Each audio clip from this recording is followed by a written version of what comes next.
Anong ginhimo mo sa akon? Kinpatawag ko ikaw, agud pa kamalauton ang akon mga kaaway. Atong sa baylo, kinapakamaayo mo sila.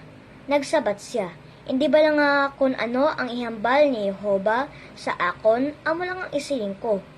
Nagsiling si Balak sa iya, palihog, mag-upod ka sa akon sa isa pa ka lugar, diin makita mo sila. Apang pila lang sa ila ang makita mo.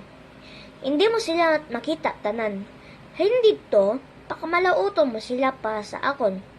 Gani gindala niya siya sa latagon sang Zophim, sa putok-putokan sang pisga. Kag naghimo siya sing pito kahalaran, kag naghalad sing isa ka toro nga baka, kag isa ka karnero nga lalaki sa tagsa kahalaran. Gani, nagsiling si Balaam kay Balak, "Dili ka lang anay sa imo dulot nga sinunog. Samtang makig-angot ako sa iya didto." Nagpakig-angot si Jehova kay Balaam, kag ginhambal niya sa iya ini nga mensay. Nagbalik ka kay Balak, kag amo ini ang isiling mo.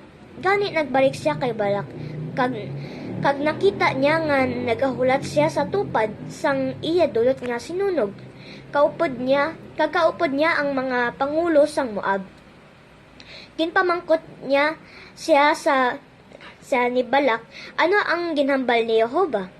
Dayon ginsiling niya ini nga hulubaton, magtindog ka Balak, kag pamatii ako. O anak ni Zippor, ang Diyos hindi isa ka tawo nga nagabinuti, di man siya anak sang tawo nga nagabag-o sang iya hunang-una. Kung may ginsiling siya, hindi bala niya ini paghimuon? Kung may ginhambal siya, hindi bala niya ini pagtumanon?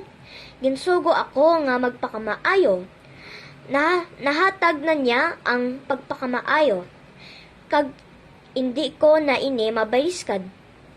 Hindi siya magtutugot nga gamiton sang gahom sang magic patok kay Jacob. Hindi siya magtutugot nga may matabo nga malain sa Israel. Si Jehova ang iya Diyos, kaupod nila kag gindayaw siya bilang hari isang tonga nila. Kinpag-uwa sila sang Diyos sa Ehipto para sa ila, pero siya sang leo, sang mga sungay sang toro nga baka nga talunon. Kay wala sing malain nga mga panimad-on batok kay Jacob. O kung wala sing pagpamakot batok sa Israel. Sa sininga tion, masiling ini tuhoy kay Jacob kag kay Israel. Tanawa, ang ginhimo sang Dios isa ini katawhan nga mabangon pareho sang leon. Kag pareho sang leon magatindog ini, hindi ini magloko. Tubtob makaon sining ang iya biktima, kag mainom ang dugo sang mga ginpatay. Dayon nagsiling si Balak kay Balaam, kung hindi mo gid man siya mapakamalaot, hindi siya magpakamaayo ha. Nagsabat si Balaam kay Balak, hindi ba lang nagsiling ako sa imo ang tanan nga ginhambal ni Jehova? Amo ang himuon ko. Salamat po.